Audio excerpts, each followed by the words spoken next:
안녕하세요. 오늘도 사연살롱을 찾아주셔서 감사합니다. 서울에 사는 30대 후반 아줌마예요. 지금 림프종 혈액암이라는 몹쓸병에 걸려 힘겹게 투병 중이신 친정엄마와 나머지 가족들과 함께 살고 있어요. 현재 이혼 소송 중이라 남편은 혼자 따로 나가 살고 있는데 다른 형사 범죄를 저지른 것에 대한 재판이 함께 진행 중이네요. 아마 남편은 저와의 이혼보다 본인이 저지른 죄값이 얼마나 중하게 나올지에 더 촉각을 곤두세우고 있을 거예요. 참으로 바보 머저리 같은 놈이었거든요. 그놈한테 다 속아서 혼자 임신하고 결혼 생활 유지한 제가 참말로 바보같이 느껴지네요. 남자 보는 눈이 그리도 없었나 봐요. 좋은 남자 고르려면 그래도 연애 경험이 좀 있었어야 하는데 그 전까지 뭐가 그리 바빴는지 연애 경험이 전무했죠. 그래도 애기 아빠를 바보 머저리라고 비하하는 제가 좀 독해 보이시나요? 제 사연을 다 듣고 나시면 아마 저의 심정이 이해되실 거예요.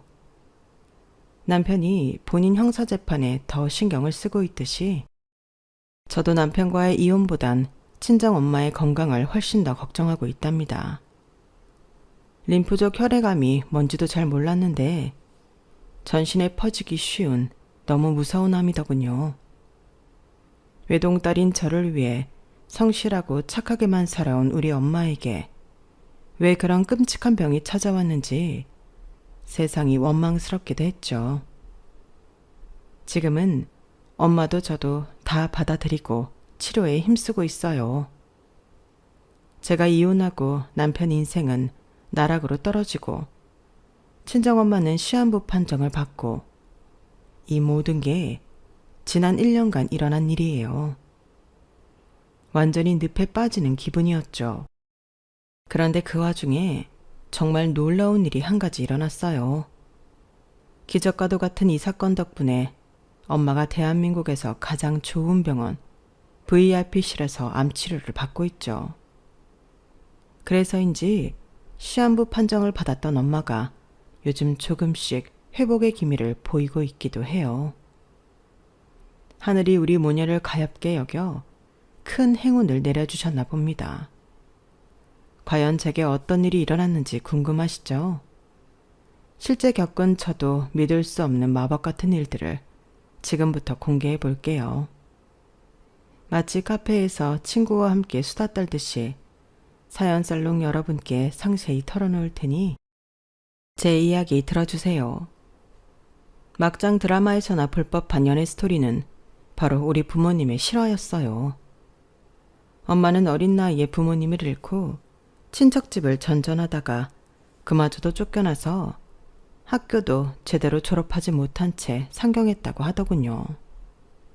초등학교, 아니 그때 당시엔 국민학교만 졸업하고 서울에서 할 수 있는 일은 많지 않았다고 해요. 지금도 마찬가지지만요. 그래서 엄마는 가죽 벨트나 지갑, 가방 등을 파는 피업 공장에 취직했고 그곳에서 아빠를 만나 첫눈에 뿅 하고 반해버렸다고 하네요. 엄마 아빠가 사귀게 된 이야기가 정말 영화에서나 나올 법한 얘기라서 어렸을 적 엄마에게 많이 물어봤던 기억이 있네요. 하지만 엄마는 두 분이 사랑에 빠지게 된 스토리는 많이 말해주셨지만 그 이후에 아빠와 어떻게 헤어지게 되었는지 우리 곁에 아빠의 존재는 왜 없는 건지에 대해선 제가 커서야 말씀해 주시더군요. 수진아, 엄마 아빠 만난 얘기가 또 듣고 싶은 거야? 그럼 이제 우리 수진이가 중학생이나 되었으니 가감없이 다 말해줄게. 너희 할머니, 할아버지 얘기까지 말이야. 와, 나한테 할머니, 할아버지도 있었어요? 당연하지. 참 매정하고 지독한 양반들이었지. 엄마가 일하던 가죽 공장의 공장장이 네 할아버지였어. 네 아빠는 부유한 공장장의 아들이었고 말이야. 게다가 좀 잘생겼었니? 젊었을 때 아빠 사진 두세 장 정도 봤지? 여공들의 선망의 대상이었다니까. 완전히 왕자님이 따로 없었지. 그런 멋진 아빠가 엄마를 좋아해준다는 사실이 자랑스럽기까지 하더구나. 하지만 너희 할머니 할아버지는 내가 돈 없고 가방끈 짧고 가족도 없는 여자라는 이유로 네 아빠랑 사귀는 걸 처음부터 극렬히 반대하셨어. 그래도 우린 비밀 연애를 이어갔고 엄마 뱃속에 소중한 우리 수진이가 생겼지. 그럼에도 불구하고 네 할머니는 우리 사이를 떼어놓으려고 안간 힘을 쓰더니 급기야 네 아빠를 데리고 미국 이민을 떠나버리더구나. 진짜 독한 양반들이지. 그 후로 엄마 혼자 우리 수진이를 낳고 사진도 보내주고 하며 아빠와 편지만 몇 번 주고받다가 어느 날인가부터 그 편지마저도 반송되고 연락이 끊겨버렸지 뭐니. 마지막으로 아빠한테 온 편지가 평소 보내던 것과는 다르게 아주 짤막한 쪽지 형식이었는데 재미교포 부잣집 여자랑 결혼한다는 내용이었어. 너무 충격이었지만 엄마한테는 보석보다 더 귀한 우리 수진이가 있으니 견딜 수 있었지. 살아보니 남편이고 뭐고 다 필요 없더라.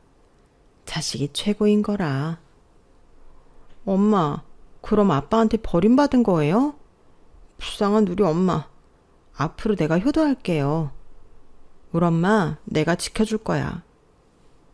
어렸을 때부터 엄마를 지켜주겠다며 효도하겠다고 호언장담했죠.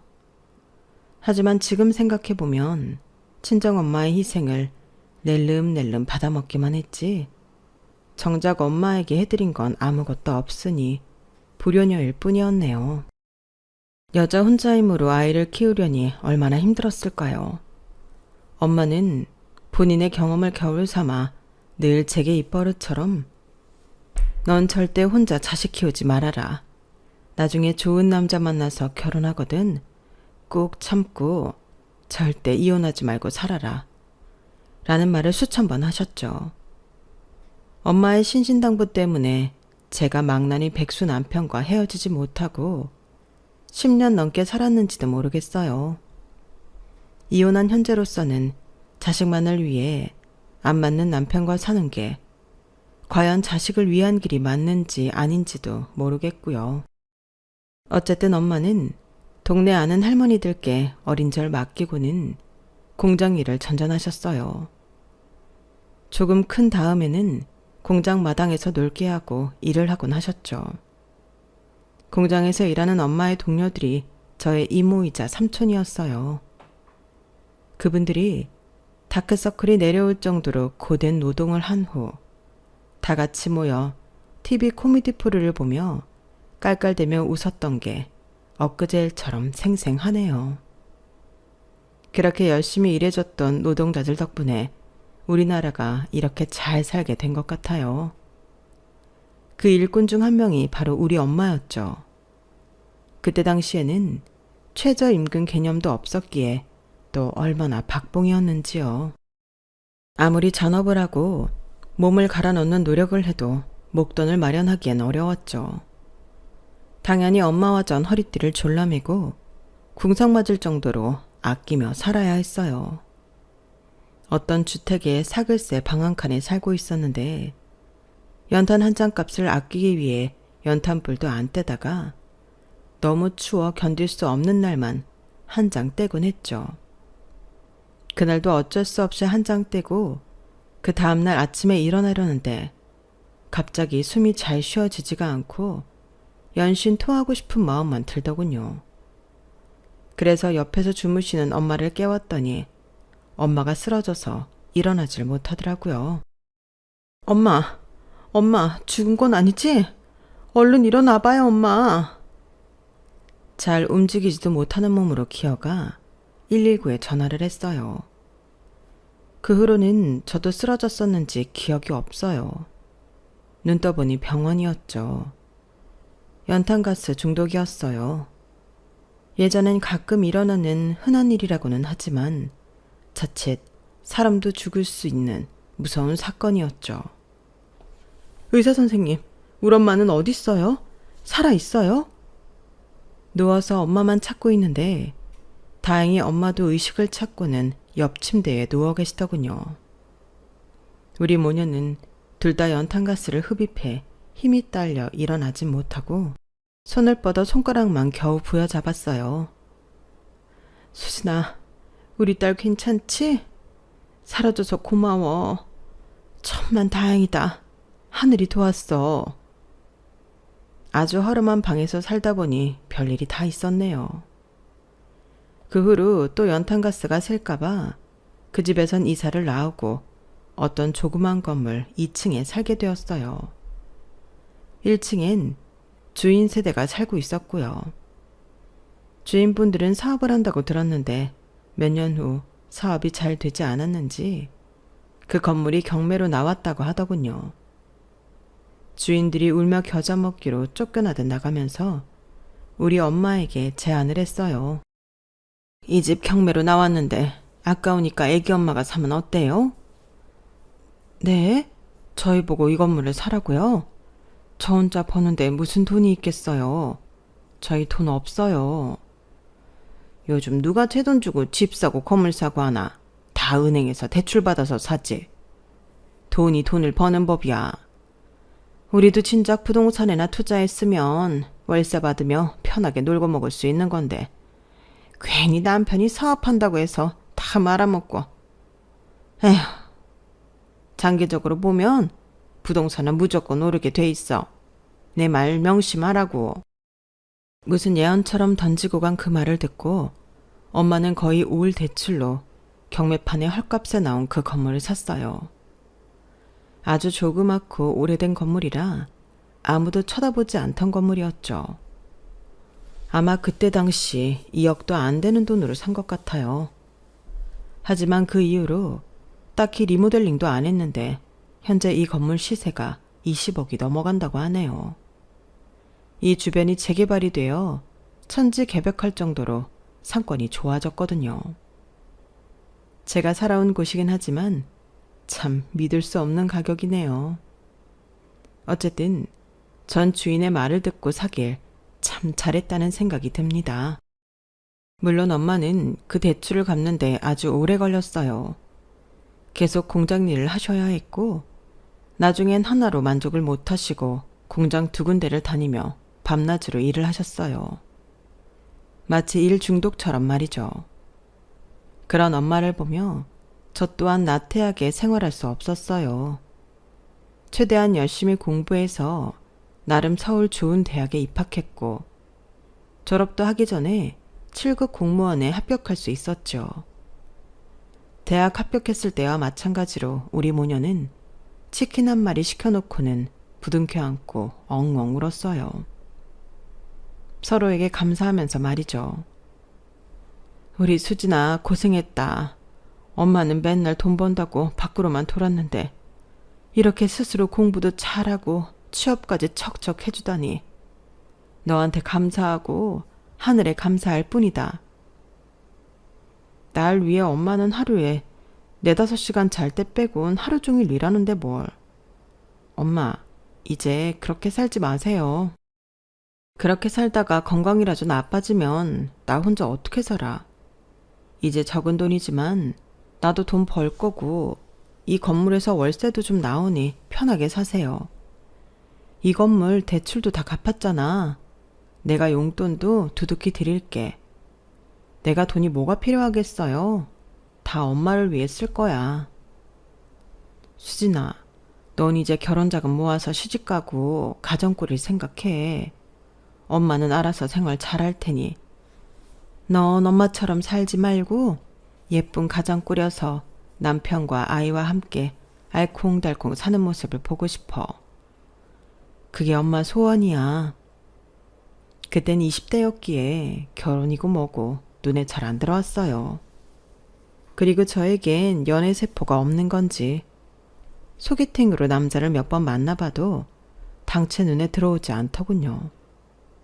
엄만 남편 잘 만나서 결혼하고 아이 낳고 행복하게 살라고 했지만 전 아빠 없이 자라서인지 결혼을 꼭 해야 하나? 이런 생각까지 들었었죠.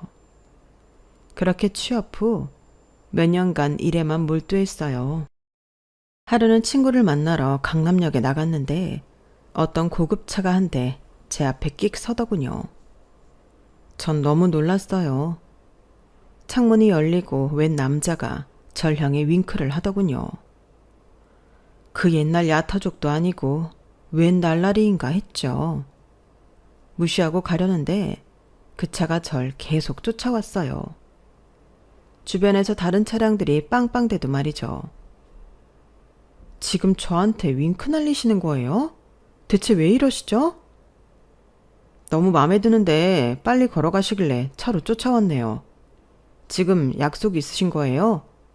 시간 없으시면 전화번호라도 좀 알 수 있을까요? 아니요, 됐어요. 그냥 가세요. 전 무시하고 친구와의 약속 장소로 갔어요. 카페에서 친구와 한 3-4시간 수다를 떨고 나왔는데 그 남자는 아예 카페 앞에 대기하고 있더군요. 강남역은 하도 복잡해서 그냥 차는 파킹해 놓고 걸어서 쫓아다니려고요. 그게 더 효율적이겠네요. 전화번호 아니면 이름이라도 알려주실 수 있을까요? 나이는 당연히 저보다 어리신 것 같고 남자친구 있으세요? 아, 남친 있어도 상관없어요. 골키퍼 있다고 골 안 들어갑니까? 지금 남자친구 사귈 생각 없어요. 그냥 일만 하기에도 벅차다고요. 안녕히 가세요. 저 이상한 남자 아니니까 괜한 오해 마시고 그럼 하루 종일 쫓아다닐게요. 이름과 전화번호 주실 때까지. 저 신경 쓰지 마시고 일 보세요. 그 남자는 진짜로 그날 하루 종일 절 따라다녔어요. 언젠간 나가 떨어지겠지 하고 일부러 많이 걸어 다녔는데 뒤돌아보면 늘 있더군요. 그런데 제가 도망가거나 하지 않은 이유는 아마도 그 남자의 잘생긴 외모 때문이었는지도 모르겠어요. 전 남자 얼굴이나 키 따위 보지 않는다고 호언장담하고 다녔는데 내심 그게 아니었나 봐요. 사진 몇 장으로만 접했던 아빠가 워낙 잘생기신 분이었거든요. 저도 울 엄마를 닮아 은연중에 잘생긴 남자를 찾고 있었던 건지도 모르겠어요. 참으로 어리석기 짝이 없죠. 남자 얼굴 뜯어먹고 살 거 아닌데 말이죠. 휴. 친구와 헤어지고 오는 길에 집 앞까지 그 남자가 따라오더군요. 일단 그날은 어떻게든 떼어내려고 잘못된 이름과 전화번호를 알려줬어요. 잠시만요. 확인 좀 하고요. 그 남자는 바로 제가 알려준 번호로 전화를 하더군요. 당연히 딴 사람이 받았죠. 에이, 정말 1억이에요. 저 대한민국에서 제일 잘 나가는 회사 다니고 우리 집안도 엄청나게 부자예요. 뭐 하나 빠질 게 없는 저한테 정말 1억이에요. 하루 종일 쫓아다닌 보람이 없잖아요. 그저 웃음만 나더군요. 그래서 제 진짜 번호와 이름을 알려주고는 헤어졌죠. 자려고 누웠는데 이상하게도 그 남자의 얼굴과 말투가 계속 떠올랐어요. 정말 이상한 마력의 소유자였죠. 그 남자는 회사 나가는 시간만 아니면 언제나 제게 달려왔어요. 마치 슈퍼맨처럼 말이죠. 또 고가의 외제 차량은 왜 이리 많이 소유하고 있던지 올 때마다 차가 바뀌더군요. 최고급 프랑스 레스토랑에 비싼 선물 공세를 펼치는데 솔직히 그 부분에 혹한 것도 좀 있는 것 같네요. 몇 달 정도 튕기다가 우린 사귀게 되었고 조심한다고 했는데 여행지에서 덜컥 임신이 되어버렸어요. 제 나이 아직 20대 후반이라 결혼하기에도 이른 나이라고 생각했는데 임신이라니.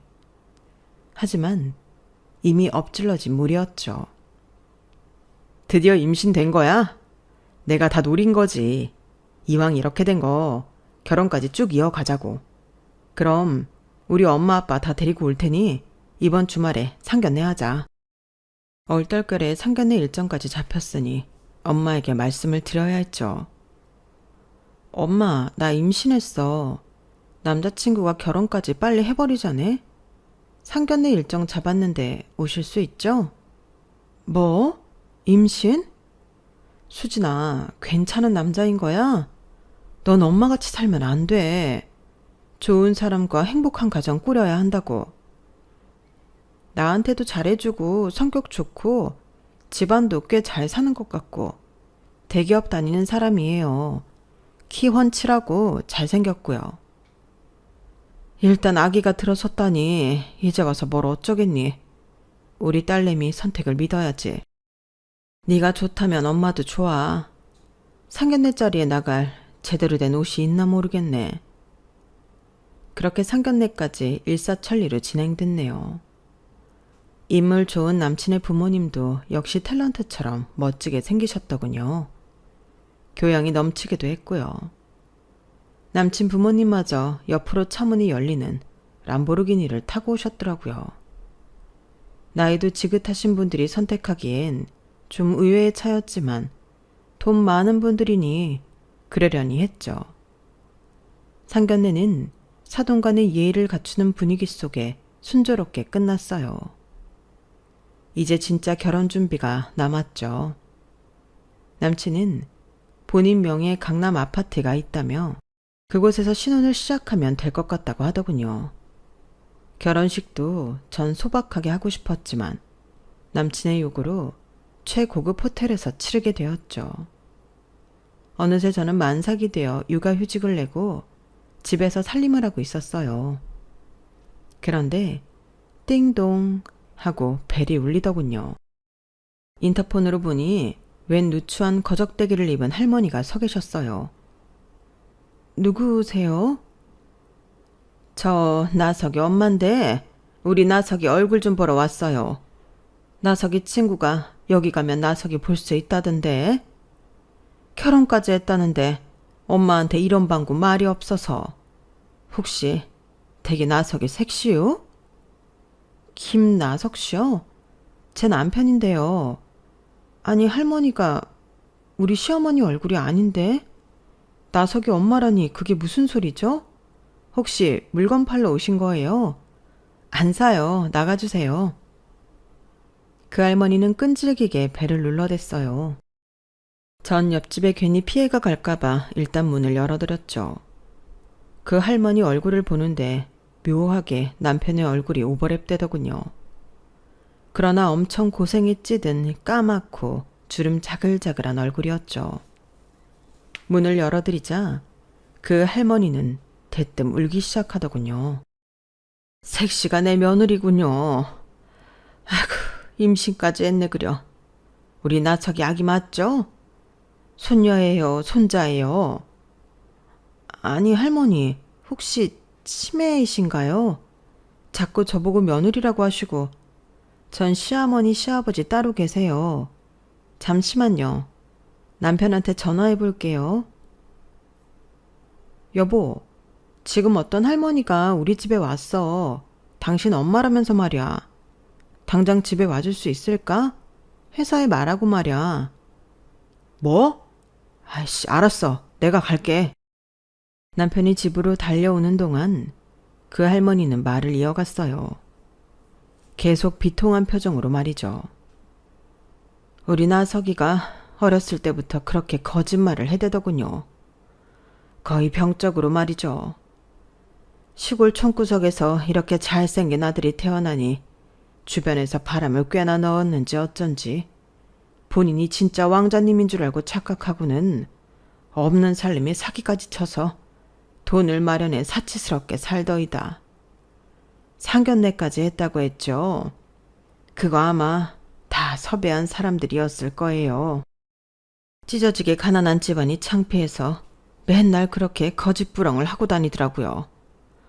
아마 대기업 다닌다는 것도 다 거짓말일 거예요. 돈 없는 게 죄지 참. 머릿속이 하얘졌어요. 이 할머니의 말이 맞다면 당장 남편과 이혼해야겠다는 생각이 들었지만 만삭인 내 배를 부여잡게 되더군요. 너무 놀라서 사지를 떨고 있는데 남편이 왔어요. 아이씨, 엄마, 여긴 왜 와서 만삭인 며느리한테 충격을 주는 거야? 내가 가끔 전화한다고 했잖아. 나 사는데 간섭하지 말라고 했잖아. 가난뱅이 엄마가 나한테 해준 게 뭐가 있다고 이제 와서 초치려들어. 뭐? 엄마? 당신 지금 이 할머니한테 엄마라고 했어? 그럼 상견례랑 결혼식 때 나왔던 시부모들은 뭐야? 다 가짜였던 거야? 당신 대기업 다니는 거 맞아? 이 집은 어디서 난 거고? 아이씨, 그래. 다 대출이고 이 집은 월세고 난 백수다. 이 돈들 다 구하느라 이 사람 저 사람한테 빌빌대고 다녔으니 네가 애 낳으면 얼른 복직해서 돈 벌어서 다 갚아줘. 아, 아니다. 니네 엄마 나름 건물주잖아. 뭐 다 쓰러져가는 건물이긴 하다만. 그리고 솔직히 이 럭셔리한 환경들을 나만 누리고 산 게 아니잖아. 돈 있는 사람들이 갚아줘야지. 안 그래? 뭐라고? 이 미친 사기꾼 같으니 당장 이혼해. 그러자 그 할머니, 아니 내 진짜 시모가 제게 무릎을 꿇고 눈물로 호소하더군요. 색시, 내 손주까지 가진 마당에 제발 이혼만은 하지 말고 참아주세요. 내가 이 집 살림이며 허드렛 일 다 해줄 테니 우리 아들 버리지 말고 조금만 참아주면 안 될까요? 전 어찌할 바를 모르겠더라고요. 일단 더 이상 뱃속의 아기에게 충격을 주지 않기 위해 대강 짐을 싸서 친정으로 왔어요. 친정 엄마도 엄청 놀라셨죠. 김서방하고 싸운 거야? 대체 왜 울면서 친정에 짐 싸서 온 거야? 전 엄마에게 이 모든 상황에 대해 설명했어요. 행복하게 잘 사는 모습만 보이고 싶었는데 정말 죄송스럽고 면목 없더군요. 두 모녀가 껴안고 엉엉 울고 있었는데 누군가 배를 눌러 나가보니 시모가 서 있더군요. 시모는 우리 엄마와 저에게 90도로 허리를 굽혀가며 사죄를 했어요. 사돈어른, 못난 자식 탓에 심려를 끼쳐드려 죄송합니다. 없는 살림에 남편 일찍 죽고 직살나게 일만 하며 아이를 키우다 보니 저렇게 삐뚤어 나가버렸네요. 제발 이혼만은 막아주시고 못난 우리 아들 한 번만 걷어주시면 안 될까요? 친정엄마는 사돈인 신무를 집으로 들였어요. 그리고는 말씀하시더군요. 사돈어른, 저도 남편과 일찍이 헤어지고 딸아이 저 혼자 키우느라 고생했습니다. 그 마음 누구보다 잘 압니다. 최종 결정은 딸과 사위가 알아서 잘 하겠죠. 하지만 저도 이혼만은 않도록 최대한 설득해 보겠습니다. 시모가 남편을 구워 삶았는지 남편도 저녁 때쯤 저희 친정에 기어 들어와 무릎 꿇고 사죄하더군요. 앞으로 거짓말 안 하고 열심히 잘 살아보겠다면서 말이죠. 출산일이 얼마 남지 않은 때여서 저도 마음이 약해졌는지 시모와 친정엄마의 설득 때문이었는지 저도 남편을 제대로 된 인간으로 고쳐보기로 다짐했죠. 당장 강남 월세집을 청산하고 그동안 남편이 펑펑 쓴 돈을 갚기 시작했어요. 친정엄마 건물에 2층 월세 주던 방에 세입자를 내보내고 그곳에서 살며 아들을 출산했죠. 대기업에 다닌다고 뻥을 쳤던 남편의 취업 자리를 대신 알아봐주는 게 쉽지 않더군요. 엄마 건물 1층이 원래 살림집이었는데 야채 가게로 개조해서 다른 분이 장사하고 있었어요. 친정엄마가 어렵게 부탁하여 남편이 그곳에서 알바를 하게 되었죠. 맨날 힘들다며 죽는 소리를 해댔지만 절대 못 그만두게 했어요. 전 육아휴직을 마친 후 바로 복직했죠. 그때 당시 친정엄마가 4-5시간 정도 동네 식당에서 알바를 하고 계셨는데 일단 엄마한테 아이 봐주시는 비용을 조금 드리면서 우리 서진을 봐달라고 부탁드렸어요. 그런데 시모에게 전화가 오더군요.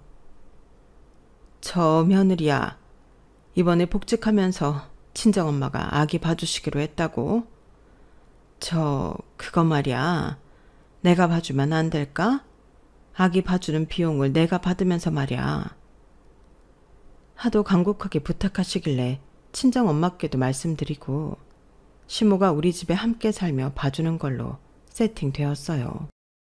아마도 농산일로 돈 버는 게 힘드셨는지 육아 비용을 드리니 좋아하시더군요. 시모는 우리 아이뿐 아니라 저한테도 정말 잘해주셨어요. 친정 엄마가 그 모습을 보며 흐뭇하게 말씀하시더군요. 사돈어른, 어째 우리 딸한테 친정 엄마인 나보다 더 잘해주십니까? 사돈 건강도 챙기세요. 우리 딸 감기 걸렸다고 배에다 도라지에다 몸에 좋은 거 잔뜩 넣어 고아주시고 정말 감사드립니다. 아유, 감사는요 무슨. 우리 아들 데리고 살아주는 것만도 감지덕지인데 원래 부모는 자식을 위해 지원을 좀 해줘야 하는 법인데 돈이 없으니 이렇게라도 정성을 들여야지요. 며느리는 제 딸이나 다름없습니다. 업겨다녀도 시원찮을 귀한 딸이니까요. 맨날 매사에 불평불만이나 하던 남편은 꼴보기 싫었지만 같이 사는 시모가 이렇게나 잘해주니 그 불만이 다 사그라들었어요. 어째 저런 천사 같은 시모 뱃속에서 망나니 남편이 나왔는지 알 수가 없는 노릇이었죠. 물론 양가 어머님들께서 물심양면으로 도와주셨지만 아이가 생기고 맞벌이까지 하니 정말 정신없이 살았던 것 같네요. 남편한테 신경 쓸 겨를조차 없었죠. 그날도 여느 때와 다름없이 사무실에서 일에 전념하고 있는데 갑자기 경찰서에서 전화가 오더군요. 최숙자 씨 며느리 되시나요? 지금 경찰서에서 보호 중이니 바로 와서 모셔가시겠어요. 아마 치매이신 것 같은데 자꾸 며느리만 찾네요.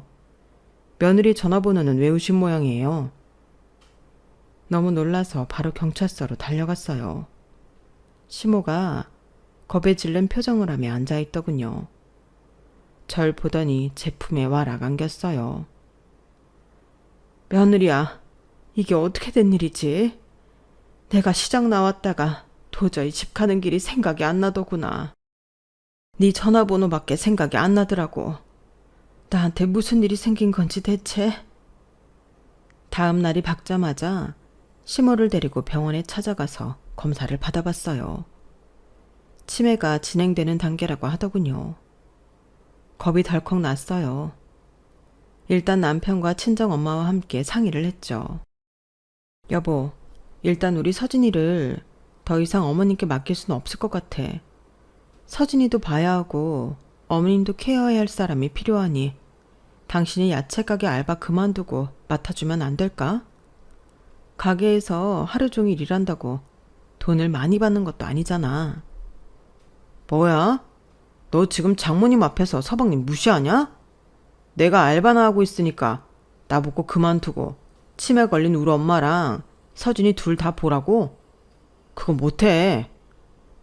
그럼 내가 안정적인 공무원 생활 그만두고 뒷바라지 하란 말이야 뭐야? 치매 걸린 당신 엄마가 불쌍하지도 않아? 에휴, 하긴 당신같이 무책임한 아들을 둔 어머님이 가엾긴 하다. 저와 남편이 친정엄마 앞에서 싸웠더니 엄마가 말리시더군요. 자자, 사돈어른 겨우 잠드셨는데 큰소리 내지 말고 진정해라. 다 내가 담당하마. 내가 동네 식당에서 4시간 일해서 푼돈 버느니 우리 가족 돌보는 게 낫지. 내가 돈이 아예 없는 것도 아니고 이제 가족들 돌보는 게 더 보람이 있을 것 같다. 사돈과 내가 쿵짝이 맞으니 잘 돌볼 수 있을 거야. 마침 주변에 치매 노인들 위한 센터도 있더라. 내가 산전수전 다 겪은 사람인데 이까짓 거 뭐가 힘들겠니? 이렇게 친정엄마의 무한한 희생이 또다시 시작되었죠. 엄마는 연약한 몸으로 치매 걸린 시모를 돌보며 우리 서진이까지 케어해 주셨어요. 시모를 치매센터에 보내고 서진이를 어린이집까지 등원시키고는 남는 시간엔 살림을 도와주셨죠. 진짜 슈퍼어머니 따로 없었어요. 제가 최대한 연차 내가며 엄마의 일을 나누하려 했지만 그게 얼마나 도움이 되었겠어요. 맨날 채소 가게 알바 잠깐 하고 잠이나 찾아는 남편을 채근할 수밖에 없었죠. 친정엄마와 같은 건물에 살고 있으니 남편과 큰소리 내며 싸우고 싶어도 그럴 수 없었어요. 속이 터지는 쪽은 저였죠. 시모의 치매기는 날이 갈수록 심해졌어요. 약을 계속 복용했지만 소용이 없었죠. 고집은 왜 이렇게 또 세지던지. 어느 주말에는 시모가 화장실 뒤처리를 혼자 하겠다며 화장실 전체 벽에 똥칠을 잔뜩 해놓았더군요. 서진 아빠, 어머님이 화장실 벽에 똥을 잔뜩 발라놨으니 그렇게 누워만 있지 말고 당신이 들어가서 얼른 치워요. 아우, 냄새. 어쩐지 집안에 똥냄새가 진동을 하더라. 당신이 해. 아님 장모님 시키든가. 난 비위가 약해서 못한다고. 뭐라고? 이 양반아. 당신 엄마 똥인데 뭐가 그렇게 더럽다는 거야. 당신 어렸을 때 어머님이 똥기저귀 다 갈아주셨을 텐데 이제 와서 이러기야? 진짜 후레자식이 따로 없네. 이렇게 또 남편과 한바탕 벌이려는데 친정엄마가 화장실에 들어가 묵묵히 치우고 계시더군요. 시모 목욕까지 해주시고 말이죠. 뒤늦게 발견하곤 제가 얼른 들어가서 벽을 열심히 닦았죠. 서러움인지 뭔지 모를 감정 탓에 눈물이 나더군요. 남편을 잘못 골라도 단단히 잘못 골랐다는 생각이 들었죠. 우리 모녀의 고단함을 아셨는지 지극정성으로 모셨음에도 불구하고 시모는 3년 만에 심장마비로 돌아가셨어요. 주무시다가 돌아가셨는데 시모 케어를 위해 같이 주무시던 친정엄마는 본인 탓을 하시더군요. 아휴, 사돈 어른, 내가 잠에 취해 사돈이 황천길로 가시는 것도 몰랐네요. 죄송합니다, 사돈. 이렇게 빨리 가시다뇨. 너무 야속하네요. 장례식장에서도 가장 많이 오열한 사람은 바로 우리 친정 엄마였죠. 친구같이 지내던 시모가 돌아가시니 적적하셨는지 엄마가 하루가 다르게 안색이 안 좋아지시는 게 보였어요. 안 되겠어서 얼른 종합검진을 받아보게 했죠. 엄마는 괜히 돈 들어간다며 큰 병원에서 검진받는 걸 사양하셨지만 제가 재촉해서 받게 했어요. 그런데 결과가 참담하더군요. 림프절 혈액암이 상당히 진행된 상태라더군요. 그동안 뭐 하느라 그렇게 바빴는지 우리 엄마 건강이 이 지경이 되도록 신경 써주지 못하는 것이 미치도록 후회되었어요. 엄마, 안 돼. 의사가 1년 정도 산다고 말한 거 다 거짓말이야. 왜 엄마가 1년밖에 못 살아? 나랑 100살까지 같이 살 거야. 난 우리 엄마뿐인데 왜 엄마한테 이런 몹쓸 병이 찾아온 거야. 그동안 신경 못 써드려서 죄송해요. 다 나 때문이야. 수진아, 엄마는 네 덕분에 이제껏 호강하고 살았는데 그게 무슨 소리야. 사람 운명은 어쩔 수 없나 봐. 의사가 시한부 판정 내렸으면 받아들여야지. 뭐 어떡하겠니. 앞으로 엄마 죽으면 서진이랑 김서방이랑 행복하게 잘 살아. 그게 엄마의 마지막 소원이야. 엄마와 저는 서로 다독이며 울고 있는데 옆에서 다 듣고 있던 남편이 뚫린 입이라고 아무 말이나 해대더군요. 심지어 콧노래까지 부르면서 말이죠.